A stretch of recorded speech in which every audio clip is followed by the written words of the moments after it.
Somalilandin ja'a muddee yookaan Diisembar 26 bara 2025 Israa'el irraa beekamtii argatteetii jirti. Janaarii yookaan amajjii 6 bara 2026 ministeerri haajaa alaa Somalilandiidha. Ministeerri haajaa alaa Israa'el Somalilandii daawwateetii jira. Yeroo jalqabaatiif ministeerri haajaa alaa Israa'el Somalilandii yookaan magaalaa Hargeysaa buufata xayyaara Cigaal jedhamutti bu'eetii ture. Kanaan hooggantoota ol'aanoo Somalilandiidhaatiin simannaan cimaan taasifamteefiitii jirti. Ministeerri haajaa alaa Israa'el kuni Somalilandiidhaatti argamuun yookaan Somalilandii fi Israa'el waliin hariiroo dipiloomaasii cimsachaa deemuun isaanii naannichaaf Itoophiyaadhaaf biyya teenyaaf maal ibsa? Somaalii guddittii irratti dhiibbaa akkamii qaba waan jiru waliin xiinxallaa. Somalilandiin ganna 30,991 irraa qabee hamma guyyaa har'aan tanaatti walabummaa isii ifiin labsattee beekamtii takkallee hin arganne. Garuu 2025 ji'a muddee yookaan Diisembar 26 bara 2025tti beekamtii eenyurraa argatte? Israa'el irraa argatte. Kanaan dura 2024 Itoophiyaan beekamtii isaanii kennuudhaaf tattaafattee addunyaan guutuun itti duulte. Itoophiyaan beekamtii sanarraa akka ifduuba deebitu godhuu danda'aniitii jiranii. Kanaan wal qabatee Itoophiyaan irraa ifduuba deebitee osoo jirtu Masriin, Eritiriyaan, Jabuutiin, Soomaaliyaan wal ta'uudhaan guyyaa guyyaan Itoophiyaa irratti dhiibbaa cimaa oofaadhaatii turanii.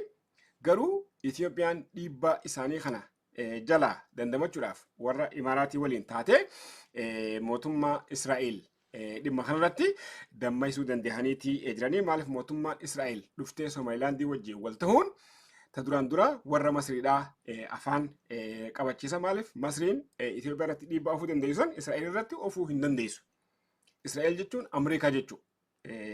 Saniifuu Ameerikaa jechuun biyya Masriidhaatiif waggaatti doolaara biliyoona 1.5 kanaaf waraanni Masriidhaa guutuun deeggarsa Ameerikaadhaatiin jiraachaa jira. Biyyi Masrii guutuun uummanni deeggarsa Ameerikaadhaatiin jiraachaa jira. Saniifuu waan Ameerikaan deeggaru mootummaa Masriidhaa dura dhaabbachuu hin dandeessu. Waan Masriin deeggaru sun waan Ameerikaan deeggaru jechuun kan tokko keessaa Israa'el.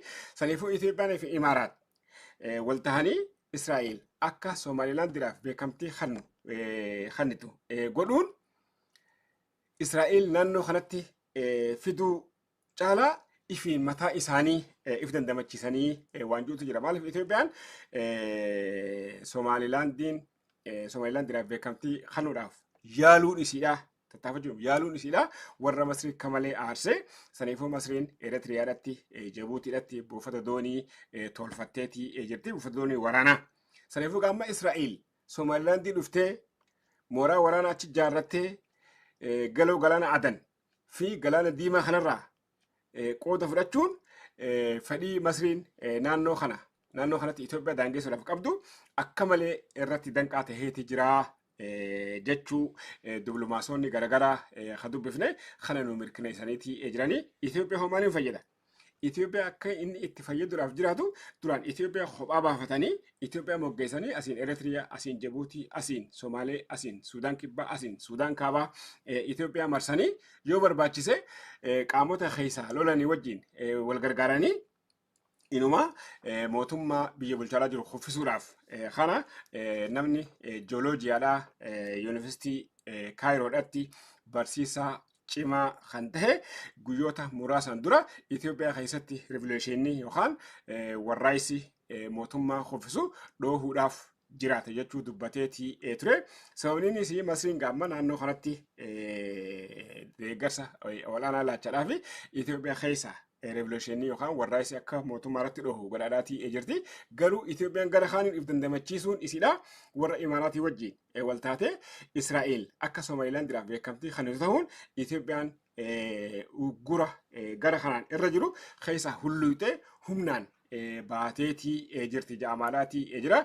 Warri Imaaraatii immoo buufata doonii Barbaraadhaa, buufata doonii Boosaasoodhaa, akkasuma buufata doonii naannoo kana hedduu harkaa waan qabaniif harki isaanii akka malee dheeratee waan jiruuf ammallee michoomina cimaa warra Ameerikaatii waliin waan qabaniif Itoophiyaan kophatti moggeeffamtee qaamota akka Eritiriyaa, akka Jibuutiidhaa, akka Soomaalii guddittiidhaatii fi akka Suudaanii fi Suudaan Kibbaatii fi biyya Masriidhaatiin reebamuu akka hin hayyamne warri Imaaraatilleen guyyaa har'aan tanaa yookaan guyyaa kaleedhaa magaalaa Finfinneedhaatti ministeerri Haajaa Alaa Imaaraatii fi akkasuma ministeerri Haajaa Alaa Itoophiyaadhaa ibsa waliin baasaniin michoomina biyya lameenii cimsuu caalaa birmadummaa biyya lameenii irratti waliif tumsuu akka qaban ibsaniitii jiranii. Saniifuu amma warri Israa'el dhufee naannoo kana qubachuun fedhii Masriin Itoophiyaa moggeessuudhaaf qabdu sun daangeesseetii jira.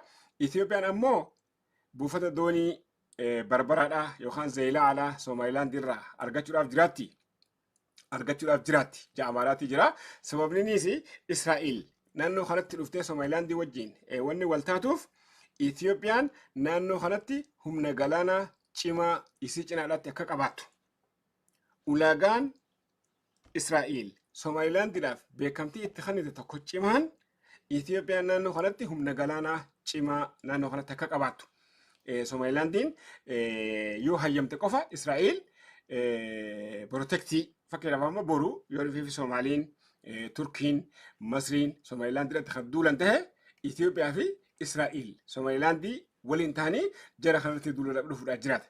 Itoophiyaan humna galaanaa waraanaa hin qabdu taanaan jara kanatti duuluu hin dandeessu. Lolli ammaan tana irra hedduun gara baharaatiin deemu waan ta'eef. Saniif Israa'el Somaalilaandiin akka buufata doonii yookaan buufata waraanaa Itoophiyaadhaaf kennatu hayyamsiiftee jirti waan jiru dubbatamaa jira. Gara kanaan gaa Itoophiyaan hedduu fayyadamuudha. Gara hawaasaatiin wanni gaariin Somaaliin takkittiin Eritiriyaa irraa qabee hamma Kiniyaa jirtu. Tuni oolee bulee Oromiyaa liqimsuusidhaan hin oolamu. Waan ta'eef Somaaliin Somaalilaandiidhaatti, Puntlaandiidhaatti, Jubbalaanitti, Somaaliin warra Banaadiritti akkanatti addaan bahuun hegeree Oromiyaalleen akka jiraattu godha. Waan ta'eef kuni ummata keenyaan deeggaramuu qaba jechuullee hayyoonni garaagaraa kan dubbifne keessaan nutti himaniitii jiranii. Akka fakkeenyaatti warri amma Somaalilaandii ijaarrate kuni gosa Isahaaq. Gosti Isahaaq takka ila arraan tanaa Oromoo reebuu lafa Oromoo saamuu keessatti qooda fudhatanii hin jiranii. Warri lafa Oromoodhaa saamu, warri lafa Oromoodhaa guyyaan kutataa cirachaadhaa jiru. Naannoo kanatti olaantummaa akka hin arganne godha waan ta'eef uummanni Oromoodhaa kana cimsee deeggaruu qaba wanti jedhulleen keessaan dhaamsi nu dhaqqabe addeesseetii jira. Saniifuu Somaalilaandiin warra Israa'elii waliin hariiroo dippiloomaasiidhaatii fi beekamtii isirra argatte kana tolfachuun biyya teenya hedduu fayyadaa keessattuu uummata Oromoodhaatiif bu'aa guddaa qaba. Maaliif uummata Oromoodhaa burjaajeessanii karaa Baaleetiin, karaa Booranaatiin, karaa Harargeedhaatiin Soomaaliin warra Amaaraa, Tigree, Eritiriyaa waliin taate uummata kana lafarraa buqqiftee lafa isaanii irraa fudhachuu kan daangeessu ta'ullee keessaan nutti himameeti jira. Saniifuu warri Puntlaandiinis oolee bulee gara Somaalilaandiin deemta kana deemuun isaanii hin oolamu. Soomaaliin bakka 4 bakka 5tti yoo adda baate Oromiyaan akka jiraattu godha. Soomaaliin ammoo takkittiin akkas jiraachuun Oromiyaan akka liqimfamtu godha. Waan ta'eef Somaalilaandiin warra Israa'el waliin wal taatee kophatti dandeessee biyya taatee jiraachuun hedduu gaarii ta'uun himameeti jira. Qophii itti aanutti nu dabarsaa. Qophii itti aanuun obbo Jawahar Mohammad gaafii fi deebii guyyaa har'aan tanaa godheen Itoophiyaan humna waraanaatiin silaa buufata doonii san dhuunfattee gaarii tahuu ibseetii jira. Dhaggeeffannee walitti deebine. Yookiin keessattuu yeroo ammaa kanatti naannoo keenyatti biyyoonni hedduu dhufanii hirmaachaa jiru. Nuti garuu galaana kanarraa kiiloomeetira muraasa dhiyaa fagaannee daldala guddaa daldala keenyaaf karri jiru kana qofa tahee callifnee ilaaluu hin dandeenyu. Hirmaachuun keenya barbaachisaadha. Mu qofaaf osoo hin ta'in biyyoota naannoo kanaas illee barbaachisaadha. Gara kamiin argamuu danda'a? Yoo humnaanii yookiin dippiloomaasiini. Wanni guddaan garuu humni jiraayidha. Yeroo ammaa kanatti humni akkasitti deemtee ittiin qabachuu yeroo baay'ee warri mootummaa kun dubbatan nan dhaga'a. Waan Raashaan gootee fa'aa waan biyyoonni adda addaa godhan fa'aa. Humni yoo jiraate garuu ammatti Itoophiyaan rakkoo xaxamaa keessa guddaa keessa jirti. Gama dippiloomaasiinis gara waraanaatiinis gara siyaasa keessootiinis gara tasgabbii keessootiinis haalli qabatamaa amma jiru Itoophiyaan humnaan deemtee lafa tokko qabattee sanbooda dhimma itti ba'uudhaaf waan gaadamtu nama keessa seentee kana hammeessaa kan deemudha. Haasawaa Jawahar Mohammad waliin dhageenyee jirra. Hanga dhugatti Jawahar Mohammad fageessee nama waa laalu ammallee nama yaangii nama dargaggeessaa dhugatti warraayisi inni hoogganee mootummaa hamma funyaanitti hidhate kuffisuu keessatti dhugatti shoora ol aanaa gumaachee garuu waan jaarmee hin qabneef qaamota hedduudhaan irra duulamee yaadni Jawahar Mohammad suni butamee qaamni biraa fudhatee aangoo ittiin qabachuu danda'ee jira. Boodarratti akka nama bu'aa hin qabnetti Jawahar Mohammad waa xiinxaluu malee yookaan waan mootummaan guyyaa guyyaan hojjechaa jiru balaleeffachuu malee hanqateeti jira jechuullee guyyaa arraan tanaa gaafatameeti jira. Ammoo wanni inni guyyaa arraan tanaa dhimma galaanaa irratti dubbate Itoophiyaan galaana diimaa irraa kiiloomeetira 60 qofa fagaatti. Kiiloomeetira 60 qofa fagaannee argamne galaana san irraa qooda fudhachuu dhabuun dogoggoraa. Karaan galaanni diimaan biyyattiin ittiin argachuu dandeessu tokko humna waraanaatiin lama dippiloomaasiidhaan jechuu Jawahar Mohammad humna waraanaatiin tahuu jala sararee tuqeeti jira. Garuu biyyattiin humna waraana waan kana ittiin mirkaneessitu dhabuun kan isa gaddisiise tahuu Jawahar Mohammad haasawa isaa kana keessatti tuqeeti jira. Garuu Itoophiyaan galaana diimaarraa yookaan galaana diimaa deeffachuudhaaf mirga guutuu akka qabdu dandeenyaan humna waraanaatiin deeffachuu dadhabnaan karaa dippiloomaasiitiin deeffachuu akka qabdu Jawahar Mohammad ifaan ifatti interviiyuu yookaan gaafii deebii guyyaa arraan tana BBC afaan Oromoodhaatiin waliin godhe keessatti Jawahar Mohammad addeesseetii jira.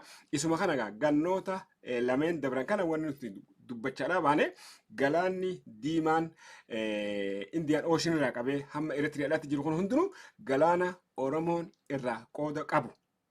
Oromoo irratti wal gurmeessanii Oromoo jenosaayid irratti gaggeessanii asirraa oofanii gaara galchanii jiran. Arraan tana Oromoon gaara cilaalluu tillee jala hafaan jiran jala deemaa jiran.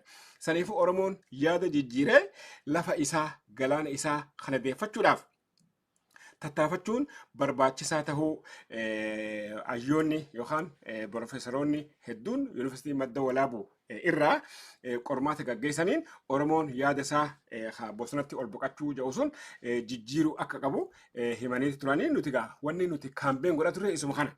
Yaada nuti kaambeen godhaa turre san hayyoonni yuunivarsiitii madda walaabuu fudhatanii qormaata irratti gaggeessanii Oromoon bosonatti gaaratti ol baqachaa deemuu yookaan gaara keessatti jiraachuu sanirraa gara galaanaatti yaada isaa gaggaragalchuu hajuu suni yaada hegeree miidiyaan kaambeen bara dheeraa irratti godhaadhaa baane fudhachuu saniitiif hedduu galatoomaadhaan jechuu ni barbaada. Itti aansee Jawahar Mohammadiis yaada nuti dhiibaadhaa turre san galaana diimaa humnaan deeffachuun barbaachisaa akka ta'e. Maaliif amma gaara keessa jiraannaa nuti galaana barbaannu qaamota jedhantu jira. Qaamonni kun ana kan itti ilaalu bitamtoota yookaan Eritiriyaa yookaan warra Jibuutiidhaa yookaan Suudaan yookaan Soomaaliyaadhaaf bitamanii dhimma kana jedhan malee namnummaan fayyaa qabu tokko Oromoon galaana diimaarraa hoongawee gaara keessa haa jiraatu hajuu an dhibbaan dhibbatti fayyaa qabaa hojii hin yaadu. Fayyaa qabaa hojii hin yaadu. Irrina sammuudhaa qaban jedhaman. Maaliif irra Ameerikaan